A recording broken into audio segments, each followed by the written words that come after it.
नारायणं नमस्कृत्यं नरं चैव नरोत्तमं देवीं सरस्वतीं व्यासां ततो जयामुदीरय नष्टप्रायेष्वभद्रेषु नित्यं भागवत सेवया भगवति उत्तमश्लोके भक्तिर्भवति नैष्ठिकी कृष्णाय वासुदेवाय देवकीनन्दनाय च नन्दगोपकुमाराय गोविन्दाय नमो नमः। नमो नलिननेत्राय वेणुवाद्यविनोदिने राधाधरसुधापानशालिने वनमालिने महाभावस्वरूपास्त्वं कृष्णप्रियवरीयसि प्रेमभक्तिप्रदे देवी श्रीराधिका त्वं नमोऽस्तु ते। So we'll continue reading from Srimad Bhagavatam, Canto 2, Chapter 4, the process of creation, and text number 23.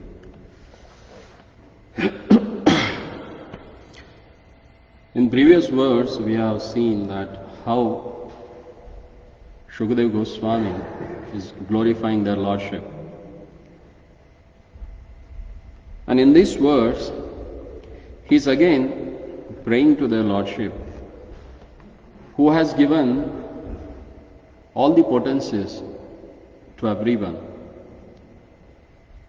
And here he prays that, my Lord, please give enough strength to my words so that I can able to disseminate the knowledge that you have given to Lord Brahma.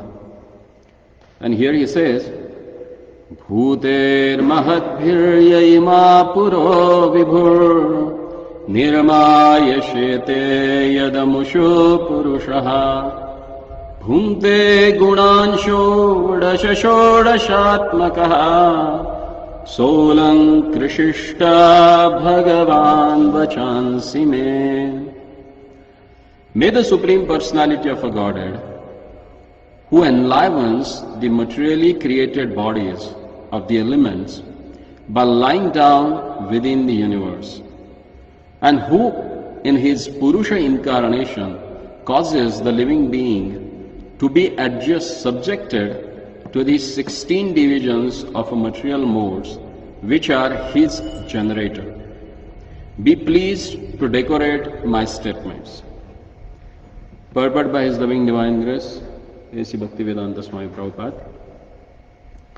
As a fully independent devotee, Shukadeva Goswami, unlike a mundane man who is proud of his own capability, invokes the pleasure of the personality of a Godhead so that his statements may be successful and appreciated by the hearers.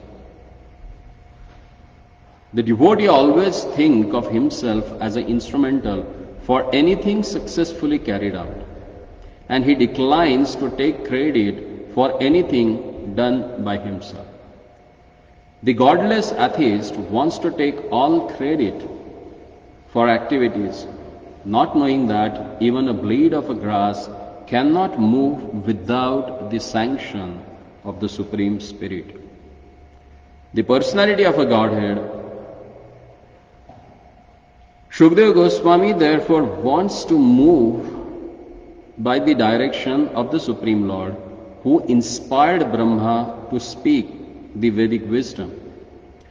The truths described in the Vedic literatures are not theories of a mundane imagination, nor are they fictitious as the less intelligent class of men sometimes think.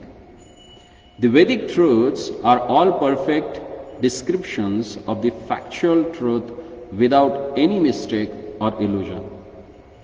And Shukadeva Goswami wants to present the truths of a creation not as a metaphysical theory of philosophical speculation, but as the actual facts and figures of the subject.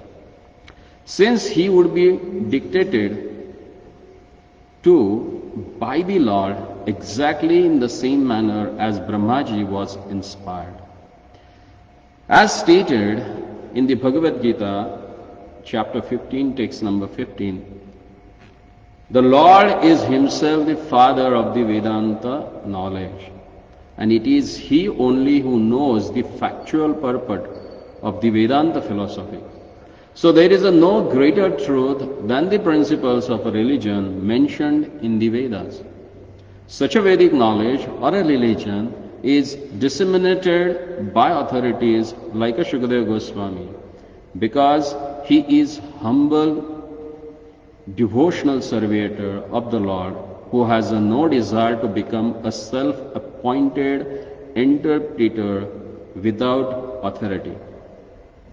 That is the way of explaining Vedic knowledge, technically known as the Parampara system or descending process. The intelligent man can see without mistake that any material creation, whether one's own body or a fruit or a flower, cannot beautifully grow up without the spiritual touch. The greatest intelligent man of the world, or the greatest man of science, can present everything very beautifully only in so far as the spirit life is there, or in so much as the spiritual touch is there. Therefore, the source of all truths is the Supreme Spirit, and not gross matter, as wrongly conceived by the gross materialist. We get information from the Vedic literature that the Lord himself first entered the vacuum of the material universe, and thus all things gradually developed one after another. Similarly, the Lord is situated as a localized Paramatma in every individual being. Hence, everything is done by him very beautifully. The 16 principal creative elements, namely earth, water, fire, air, sky, and the 11 sense organs, first developed from the Lord himself, and were thereby shared by the living entities. Thus the material elements were created for the enjoyment of the living entities. The beautiful arrangement behind all material manifestation is therefore made possible by the energy of the Lord, and the individual living entity can only pray to the Lord to understand it properly. Since the Lord is the supreme entity, different from Shukadeva Goswami, the prayer can be offered to him. The Lord helps the living entity to enjoy material creation, but he is aloof from such a false enjoyment. Shukadeva Goswami prays for the mercy of the Lord, not only for being helped personally in presenting the truth, but also for helping others to whom he would like to speak. Om Ajnanatimirandhasya Dhyananjana Shalakaya Chakshurunmilitam Yena Tasmai Shri Gurave Namaha. Sri Chaitanya Manobhishtam Sthapitam Yena Bhutale Swayam Rupa Kadavayam Dadati Swapadandegi Vandeham Shri Guruho Shri Udapadakamalam Shri Guruna Vaishnavancha Shri Rupam Sagrajatam Sahagana Raghunatanvitam Tam Sajivam Sadvaitam Savadhutam Parijana Sahitam Krishna Chaitanya Devam Shri Radha Krishna Pada Sahagana Lalita Sri Vishakha Anvitancha.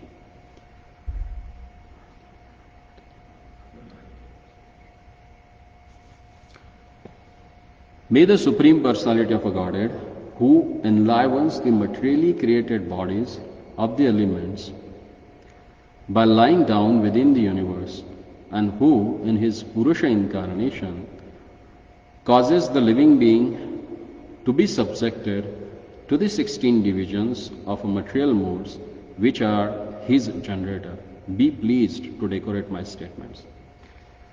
So here, in the first part of the purport, Prabhupada explains about the wonderful attitude of a devotee.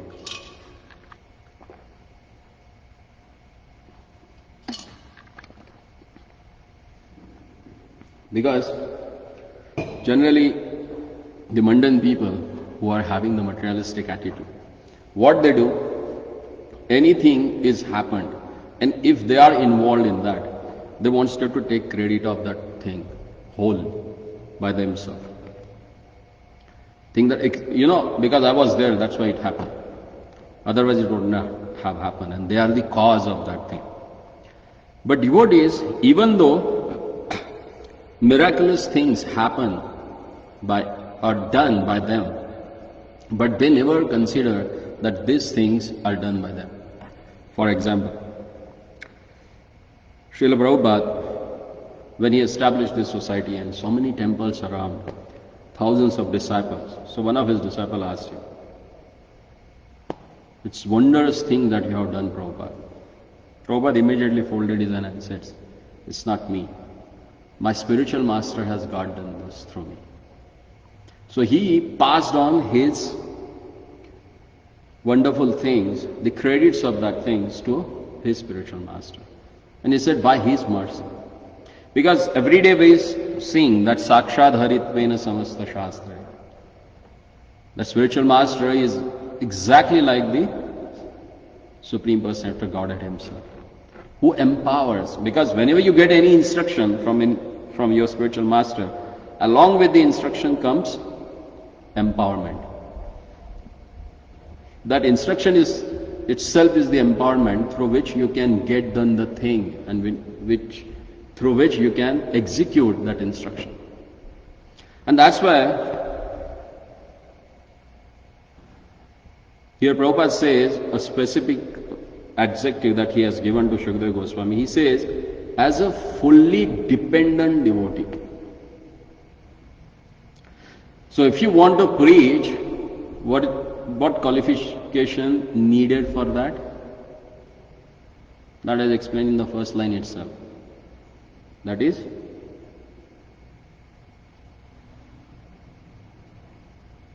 you need to be fully dependent on Krishna. Surrender. Then only, because then through you the Lord speaks.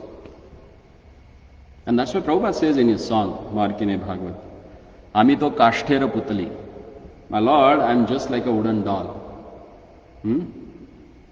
The way you want to make me dance, make me dance. As he said that where you have brought me, that's the hellish place. Nobody knows anything about the spirituality. And you have brought me here to give them light of Bhagavad. I don't know what is your will, but I am fully surrendered unto you. So make me dance as you want. And when you surrender fully, then what happens? Wonders. That becomes the history, and the rest of the people, they spend their life to read that history. And that's what Shukadeva Goswami, he invokes the pleasure of the Lord. Oh my Lord, be pleased with me also and give me a strength for what? To disseminate the same knowledge that you have given to Brahmaji. Because it's you who is going to give me that knowledge, and I'm going to deliver it. I'm just like an amplifying instrument, nothing else. It's you who is speaking through me. And for that he gives example. Actually the whole verse, he says that everything that has been created by Lord Brahma, without the spiritual touch, it is useless. And from where that spiritual touch comes? Prabhupada explains in the purport that from the Supreme Spirit, and that is nothing but Lord Himself.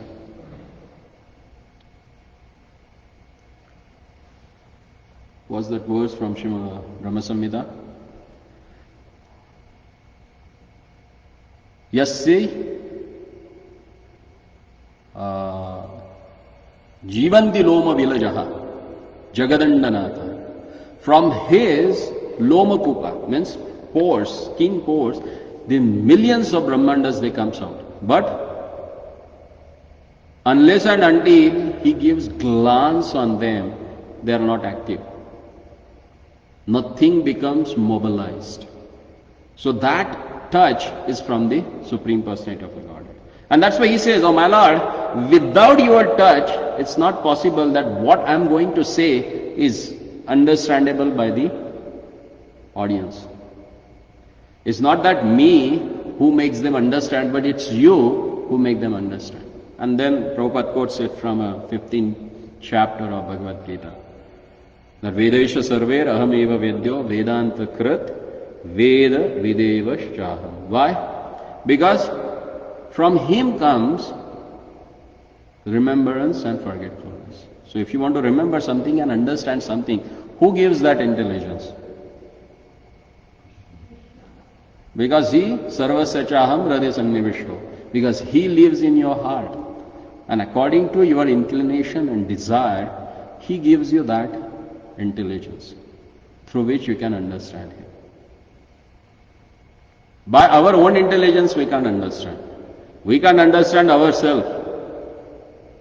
It takes actually whole lifetime to know ourselves, what we are, what qualities that we have, with what we have come along with.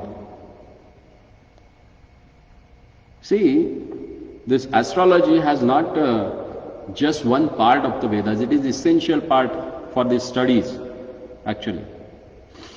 Because unless and until you know yourself with what baggage you come along with, it's very difficult that what kind of a speed you can maintain to make progress in the spiritual life. You really need to know that what I came along with. And for that, that astrology is there. But people, to make a money, they have made that business actually. Rather than guiding the people, they are looting, they are just cheating people to make money. Because this Vedic knowledge has given us to facilitate us to make a progress in spiritual life. All parts, like all Shadangas,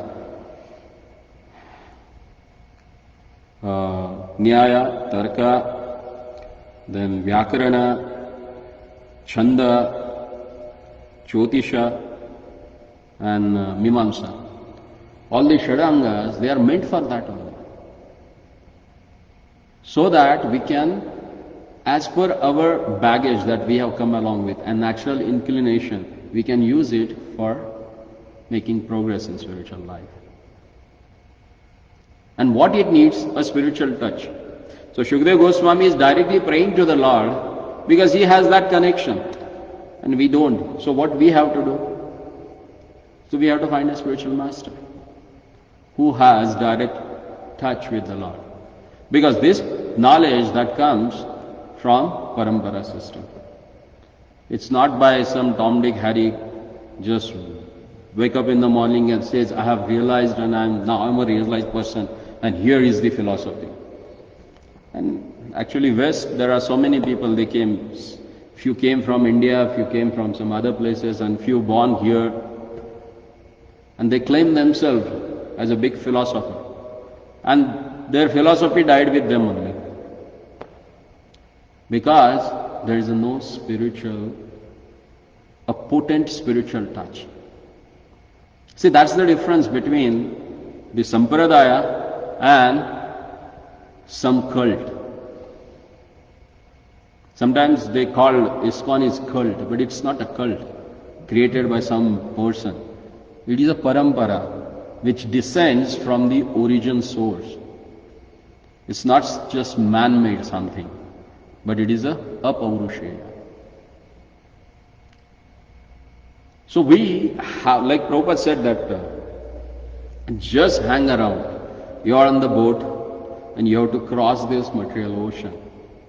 Anything happens, neglect, but just hang around this boat. Don't leave it. Because destination is fixed.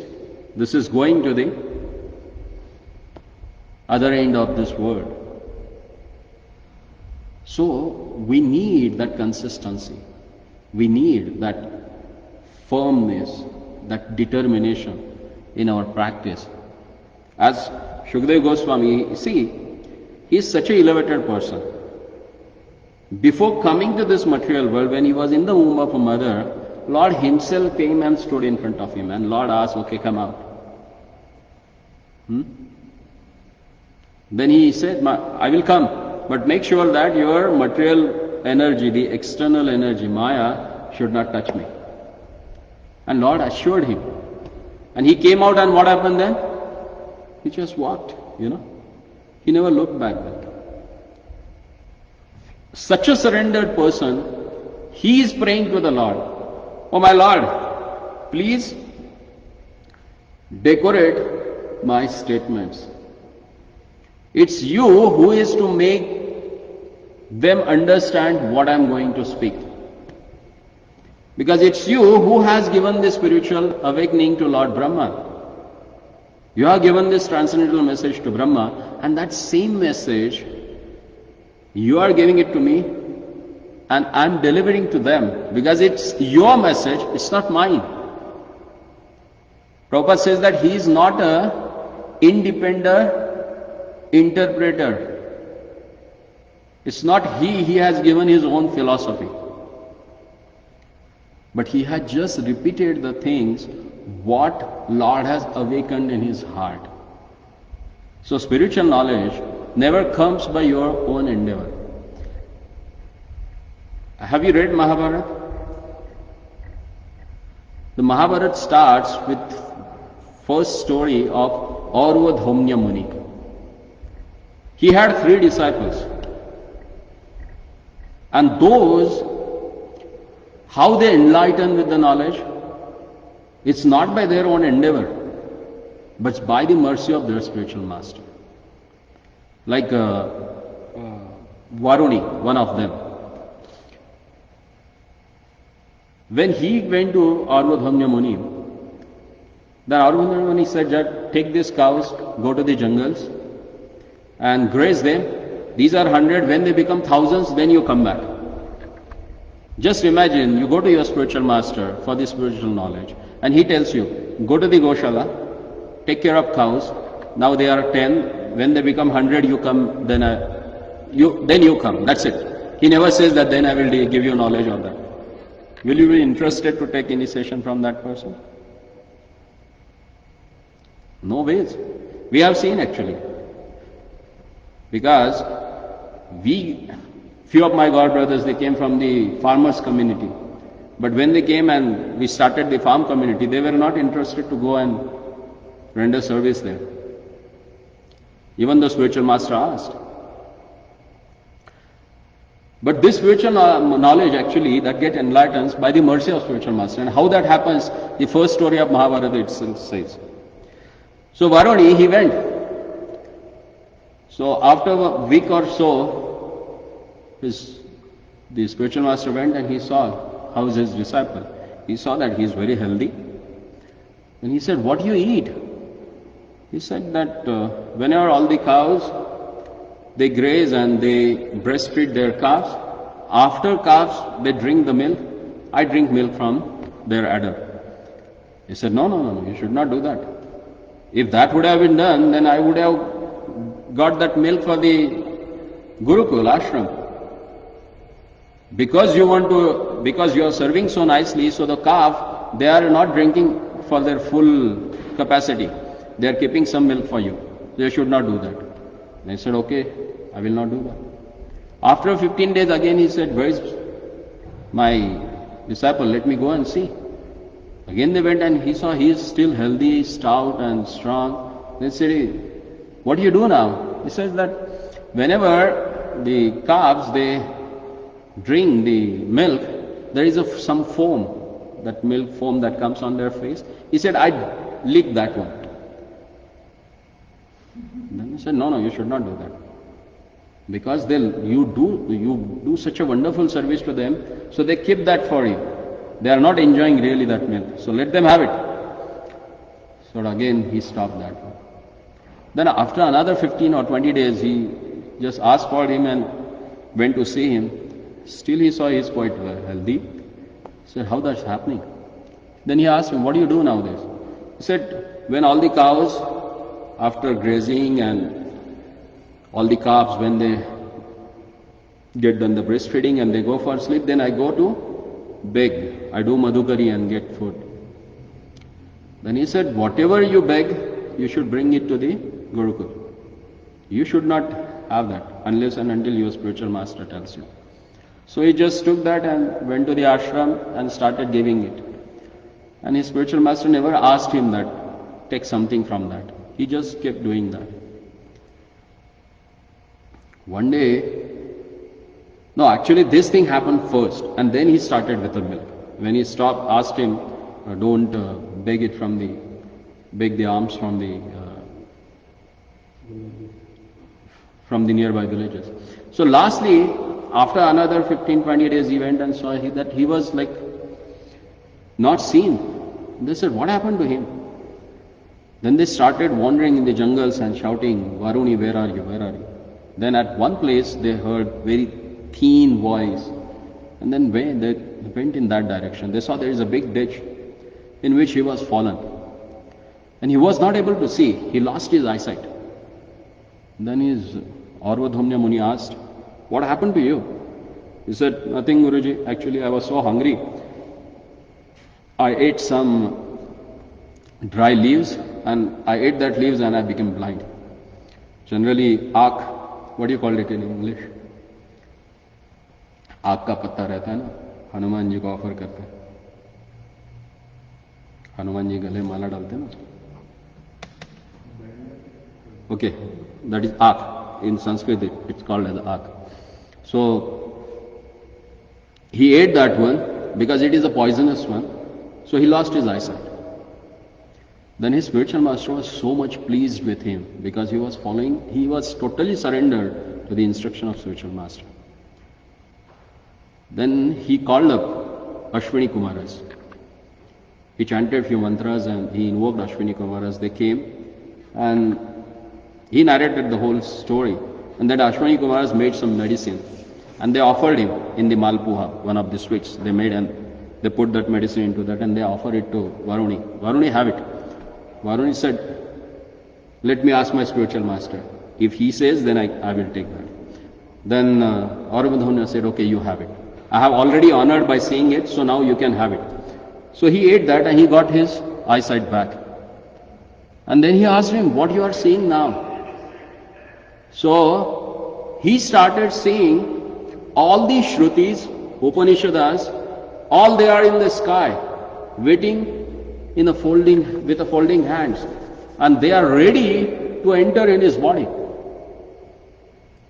Then Arvadhamya asked Varuni, what you are seeing here? Varuni said, I am seeing all these Shrutis and Veda mantras, they are standing and there is a competition between them. They wanted to enter in my body.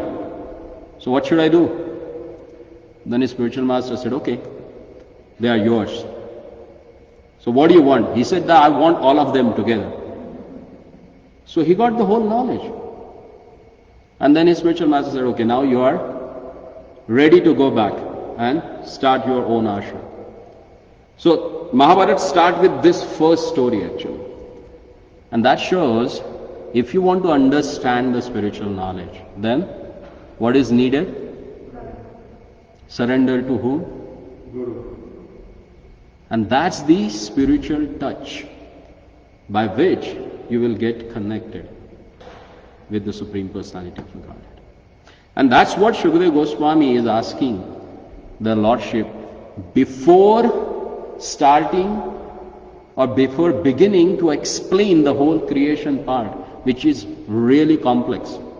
And that's why generally even devotees, they just skip the second canto and go for the Leela part of the Srimad Bhagavatam. Because unless and until you get the blessings of the spiritual master, you can't get this higher knowledge. So that's the conclusion of the purport that Prabhupada has given here. In the last line that Prabhupada says, the Lord helps the living entity to enjoy material creation, but he is aloof from such a false enjoyment. And Shukadeva prays for the mercy of the Lord, not only for being helped personally in presenting the truth, but also for helping others to whom he would like to speak. It's by the mercy of the Lord one can impart the knowledge and one can receive the knowledge. Even to receive the knowledge also, you need to have blessings of the Lord. So, any question or any comment?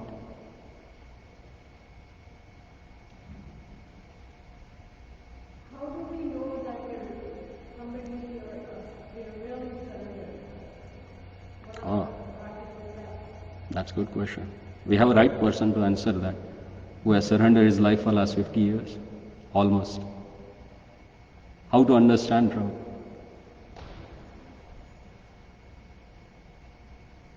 Because he is the better person who can tell you. He has passed on that mercy to maybe hundreds and thousands of people by distributing books.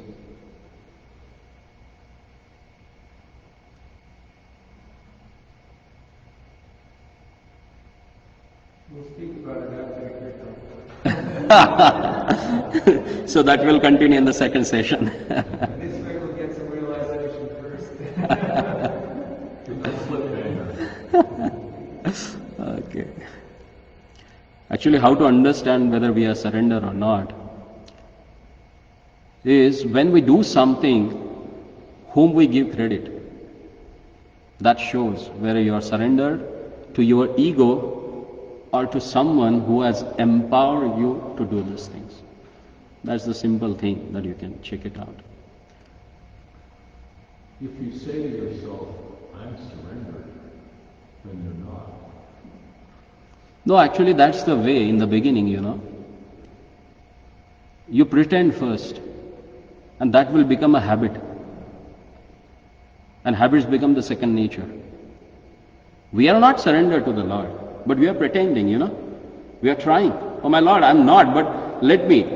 When spiritual master gives you name, he says Dasa. That means you are a Dasa from that day? You have accepted that thing? No. It takes the whole lifetime to become a really surrendered to the spiritual master, to become a really Dasa. But we accept and we try on that, That's the process. That's the way that you can learn. Otherwise nobody will come here, Because, It's training also. yeah. No. No, what he is asking that right now I am saying that I am surrendered. Is that the way that one can think that he is surrendered? But when one considers that he is surrendered, that means he is not surrendered. That's true. So many people claim to be surrendered or claim to have devotion, but then you ask them to do something, and they say no. So what is their surrender, and what is their devotion? So Prabhupada translates bhakti as devotional Service, yeah. because unless there is action, what's the point? Like if the boy says to the girl, I love you, and then she says, can you bring the milk from the store? And he says, oh, I forgot. And she says, well, what kind of love is that? Like, you're not ready to do anything. So a lot of people talk a lot of things, but in actions you can actually see whether they're follow through with it. They are actually, as we say in America, put their money where their mouth is. So we need a little bit of reality check because it's easy to talk about things, but then to actually make the necessary adjustments in our life to back it up with action is not always so easy. Especially here, we can see we're asking people to do certain things and to not do certain other things. And few people are ready for that. And if you have no rules and no strictures, and it's just nice talk, you can have a lot of people. Yeah. You can have the music, you got some food. But Prabhupada was very conscientious. Of course we should attract everybody. But he was talking about surrender. So And actually, even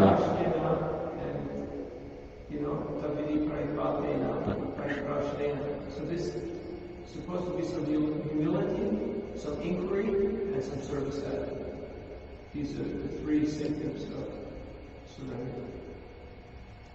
Otherwise they'll say, oh, I'll be surrendered when you give me the mercy. You have to first give me the blessings. Actually, in Brahma Samhita, when Brahmaji he completes his prayers, then Lord he imparts 5 verses, knowledge in the 5 verses. The first one he says, Prabuddha Jnana Vijnana Sampanne Bhakti Anandamaya Chetaha. He says that if someone is fully empowered with the knowledge, who gained the knowledge, what is the symptom of gaining that knowledge? He is Bhakti Maya Ananda Chinmaya. He becomes Bhakti Maya. And specifically Bhaktisiddhanta Saraswati Thakur says that. Bhakti Maya means here he says that devotional service. He renders some service. If you know, you got the knowledge, and if you are Prabuddha means you became a knowledgeable, then what is the next symptoms? That you engage yourself in the service of the Lord. Surrendered means who engaged in the service of the Lord. That's the simple terminology. You can understand whether you are surrendered or not. We'll stop here. Hare Krishna. Srila Prabhupada ki, Antara Srimad Bhagavatam ki jai. Thank you so much.